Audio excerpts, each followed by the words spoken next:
I want to be honest in this episode. Posting on Instagram is a lot of work, right? It can basically feel like a full time job.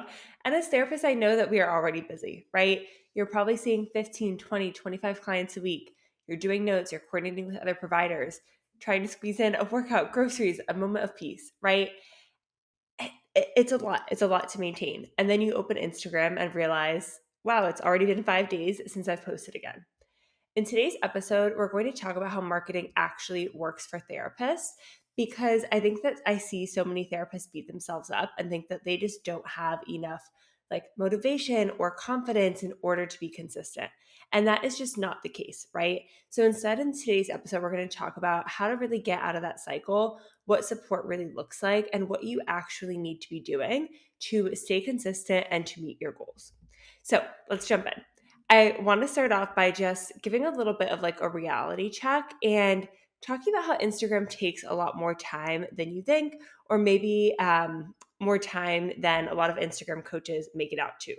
So there's a lot that goes into creating Instagram content, whether you've done it before or you're just somebody who's like, I've been thinking about doing it. Like, I think I want to start my therapy Instagram page. You can probably imagine what this is like, right?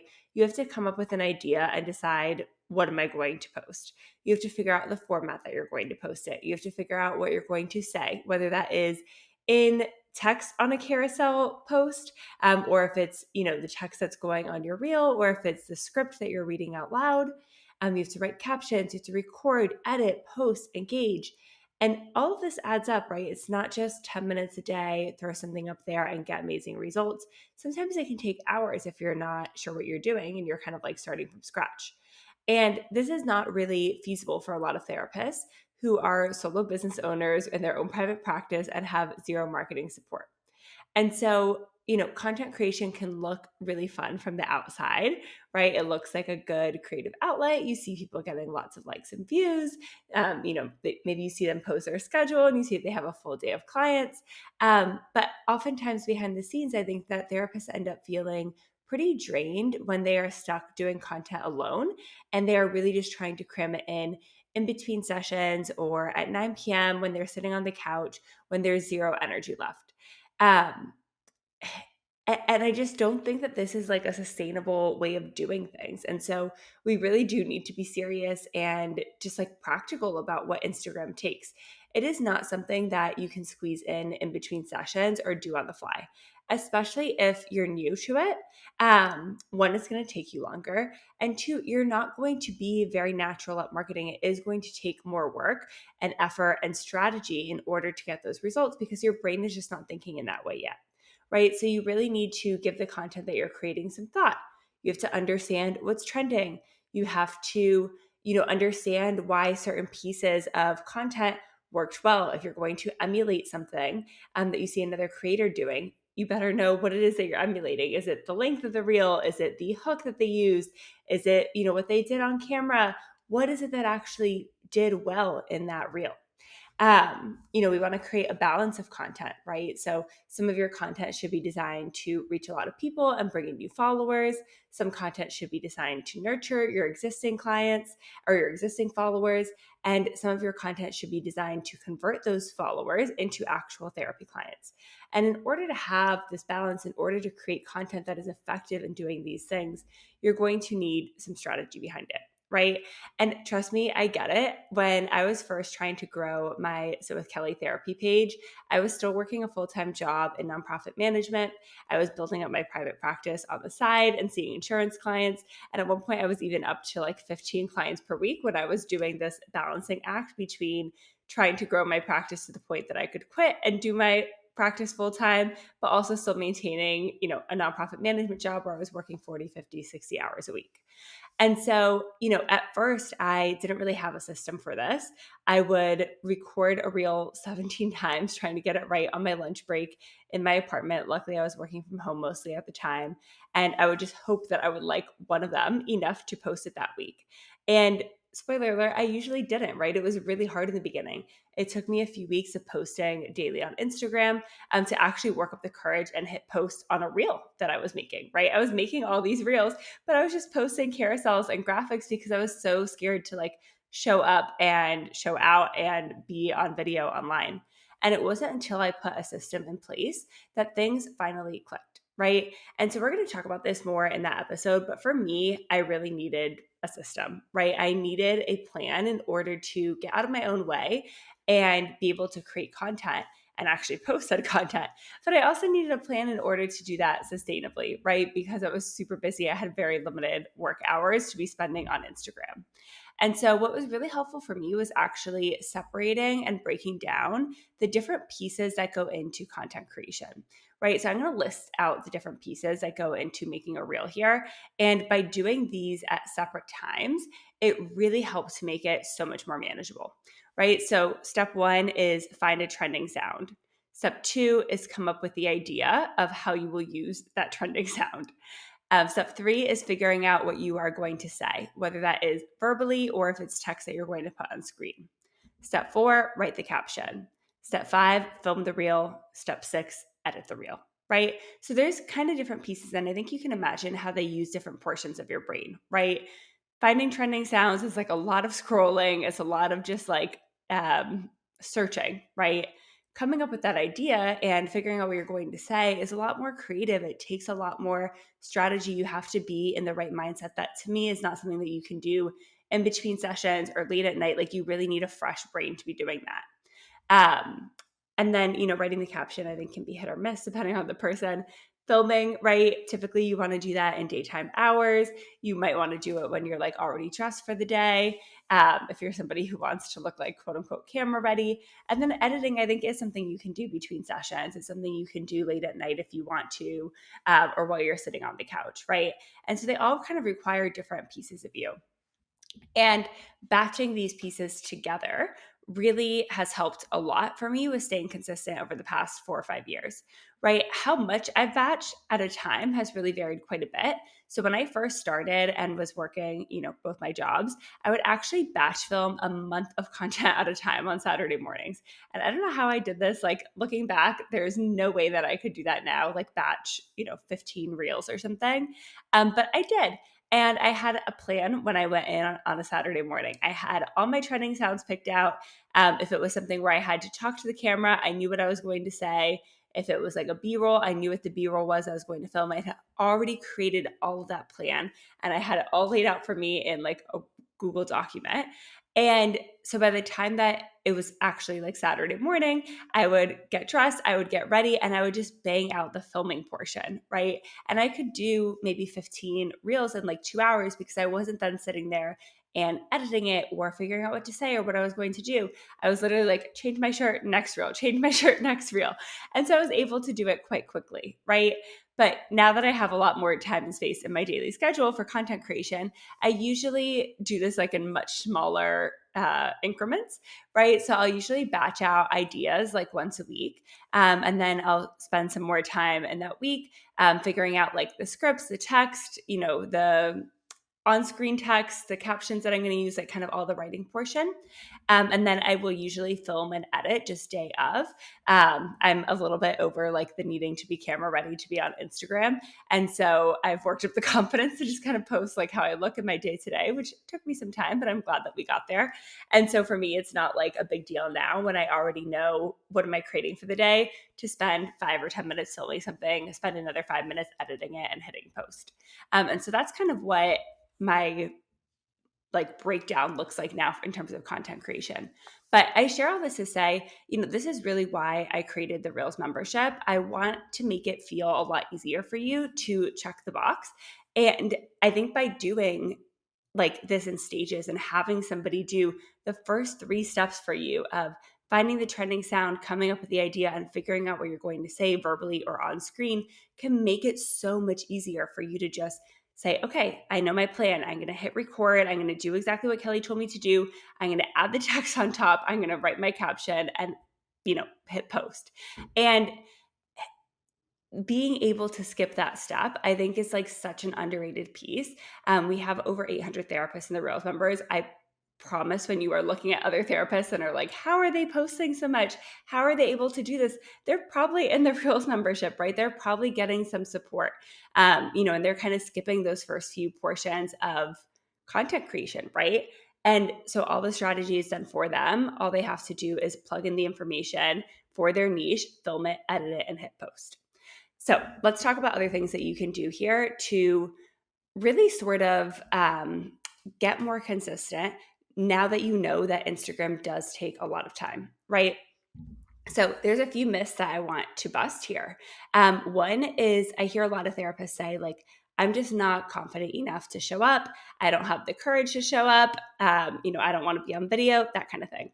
But at the end of the day, nobody walks into posting on Instagram with confidence, right? Confidence is something that you build. Confidence is something that you develop. It is not a personality trait. It is not something we are born with. Nobody is born knowing how to do an Instagram reel. But when you do something repeatedly, even when it's a little messy at first, that is how you build confidence. That is how you build that self-trust. That's how you start to feel okay and excited even about what you're posting on Instagram. And nobody, I promise you, feels amazing when they post their first reel, right? The good news is that if you are starting your Instagram page from scratch, you probably have very little to no followers. Nobody's going to see it, right? That's okay. At that stage, we're really just practicing for yourself or putting stuff out there. And you are learning how to film, you're learning how to edit something, you're learning how to take a risk and hit post and show up online and kind of fear that judgment. And it gets easier, I promise, every single time that you do it. Now, a little bit of a reframe here is that you really do not need to do something perfect to have that confidence, right? And you don't even need the perfect outcome either. We don't need to go viral. You don't need like the perfect lighting or whatever. You really just need to post something. And ideally, it's something that is, has a little bit of Instagram strategy behind it. So, like, it's kind of shorter in length. We have a viral hook. We have a strategic hook. We're working on like evoking a feeling with the reel. And those are like the sorts of prompts that we create inside the Reels membership for you. So I want to share an example from a therapist. She is a therapist in the Reels membership and told me that she didn't post a single reel before joining. She would overthink every word. And then she followed the script in the membership, posted it, and a week later booked her first intro call. And like, this is what can happen when you actually take the risk and say, okay, yeah, I'm going to show up. I'm going to do the thing. I'm going to put some attention and effort into it, and I'm going to get clients. And you're able to do this, right? You are able to get therapy clients from Instagram. You just really need a simple system. You need content that brings in new people and develops some trust.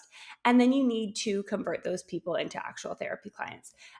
So, one thing that's really important is telling people what next step to take. And so this might be a call to action at the end of your reel. It might be at the bottom of your caption. It might be something you do in stories. Ideally, it's something we're doing in like all three of those places multiple times a week. But tell people, I'm accepting new clients in Pennsylvania. Book a free intro call with me at the link in bio to get started. And then you better bet your link in bio better have an intro call scheduler. I'm not talking about a contact form page on your website, but an actual calendar where people can go in and self-schedule an intro call with you when something in your content speaks to them and they say like, oh my gosh, I really want her to be my therapist. So you can do this through most electronic health records. I personally use Jane in my own private practice, and you can set up like availability for intro calls. You can have people self-schedule a 15-minute call. You can auto confirm that for them. You can send them reminder emails and text messages and all of that. But being able to allow your audience to act on that when your content hits, when it creates desire for them to work with you, which it will if you're doing it correctly, is super, super, super important, right? And once you do that, I promise you will have the confidence to start posting, multiple times a week. And it's not because you will have magically become confident, but it's because you will have put in the work, you will have put in the strategy, you will have used the tools available to you to start, and you will have gotten results, right? And that's like the most motivating thing in the world. Okay, next like sort of thing I want to talk about is that showing up is a skill, right? It is a skill that you can develop. It is like similar to confidence, right? It is not a personality trait that you either do or do not have. It is something that you can decide you will cultivate, and you can decide to cultivate a personality, a system, a strategy for showing up consistently, right? And that is really, really important. If you don't plan to do that in advance, you are going to fail to do that, right? But when you do show up consistently, it rewires something in your brain, right? It really builds that self-trust when you say, I'm going to show up and I'm going to post, 5 times a week. And then you do that for a week, you do that for 2 weeks, you do that for 3 weeks. That builds a ton of confidence. It builds a ton of like self-trust and identity that you are somebody who can do this. And I really want you to stop like telling yourself the opposite, right? Stop telling yourself, I'm just somebody who's not good at marketing, or I'm somebody who doesn't have enough time to show up. Show up and identify as a business owner who is good at marketing, who knows how to show up on Instagram, and who is good at getting therapy clients from Instagram. And if you're having a hard time with that, I want you to make it easier for yourself, right? I want you to put structure in place. I want you to put blocks on your calendar to do the different stages of the batching process. I want you to sign up for the Reels membership, use the templates, get support.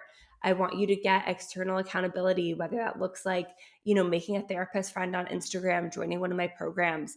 But you do not need more inspiration. You do not need to scroll more. You do not need to work up more courage and think about posting more. You need a system. And that is exactly what I hope to give you inside of the Reels membership every week. So in case you are not aware of how the Reels membership works, I'm going to go ahead and break it down for you. Every single Monday at 8 a.m. Eastern time, you will get an email from me with your content plan for the week. And it is really going to make it so easy. So that way all you have to do is film, add some text, edit, and hit post. Right? So I'm going to send you 4 different reels, and each of them is going to have a trending sound picked out for you. I'm going to tell you what you should be doing on camera and give you filming instructions of like, set your timer to 5.7 seconds, sit down in your chair, pick up your cup of coffee, and blink, right? So like, it's really going to be quite simple for you. Then I'm going to give you a fill in the blank script and tell you exactly what it is that I want you to post and write on screen. So I'm actually going to give you an example from a Reels membership previously, just so you can really see what I'm talking about here. So the first prompt in this email, it says, for this reel, we're going to set the timer to 6.4 seconds and lip sync the words in the audio. What do you think I'm going to say to you? Then listen and look like you're answering an obvious question as the audio says no. And then lip sync the words, correct, goodbye, right? So those are your filming instructions, really easy. Then I say we will have the following prompt on screen for the entirety of the video. When my therapy client asks X. For this reel, X is a relatively obvious or funny question related to your niche, or a question about using a quick fix to make them feel better. Make sure this is specific so people know it is about them, right? So now I'm giving you the framework of what to actually put on your reel. Then I give you some examples, right? Because I know that for some people, they need clear, concrete examples. What does this look like for different niches in order for them to get their creative juices flowing and figure out how am I going to apply this to my niche? So then I say, here are some examples. When my therapy client asks if they should quit therapy and just forgive their abuser. When my therapy client asks if it's really so bad to skip their best friend's birthday party and rewatch New Girl instead. When my therapy client asks if never speaking about their dead mom would make their pain disappear. And I share this would be an opportunity to relate to your ideal clients through humor. And then I actually give you a bonus tip for this reel. And I say, use the first line of the caption to make it really clear who you're speaking to. You can say something like, if you have social anxiety, listen up. Then validate the want for a quick fix, but share why unfortunately those rarely work. Right? And then I actually give you here some examples of the audio in action. And I link 2 examples of other creators who did a really good job lip syncing this audio and went viral, so you can see what does this look like, right? And when you have all of this in place, it is so much easier for you to create content. It is so much easier to sit down for the day and say, hey, what am I going to create? Okay, I can pull this up. I can film this. I can plug my little text in using the fill in the blank script Kelly gave me. And it becomes really, really simple. And when you join the Reels membership, you get 4 of those every single week. And then I also give you a bonus 5th idea. Sometimes it's like a just for fun reel. Sometimes it's a carousel post. Sometimes it's, what to say in stories for that week. But I usually do like to throw in there like a little 5th bonus as well. And these reels are designed to really give you a holistic Instagram strategy, right? So some of them are designed to go viral. Some of them are designed to really nurture your audience. Some of them are designed to convert that audience and get clients, which ultimately, when you do all 3 of these things consistently every single week, that is how you're going to get clients from Instagram. That's how you're going to build a 6-figure practice. That's how you're actually going to grow a following, and a following of people who are asking to work with you, right? Who are actually moving your business forward. So to wrap up, right? If you are having a hard time posting consistently, it is not that you are lazy or unmotivated or incapable of doing this, right? You are doing the work of two jobs. You are being a therapist and you are being a marketer. And unless you naturally have a ton of marketing skills or you have real support in your business, you have like a marketing assistant or a content creation manager or something like that, of course it's going to feel impossible. Of course it's going to feel like a lot of work. Of course you're going to be stretched thin, but it really doesn't have to be, right? If you are ready to finally get consistent, feel confident on camera, and book more private pay clients from Instagram, the Reels membership is here for you. You know, either way, I want you to break down your content creation into these different steps of the process, right? Set aside different blocks on your calendar. They might be 30 minutes long, they might be an hour long, depending on how much stuff you're trying to batch at a time. But separate time and schedule out, when am I going to come up with ideas? When am I going to find trending sounds? When am I going to do my writing and figure out what is the text that is going to go on screen, or I'm going to say out loud, or I'm going to put in my caption? When am I going to film? When am I going to edit? And plan for that. Plan for it in your calendar, right? And when you do that, it is going to become so much easier for you to be consistent and for you to get results from Instagram, which is what I absolutely want for each and every one of you.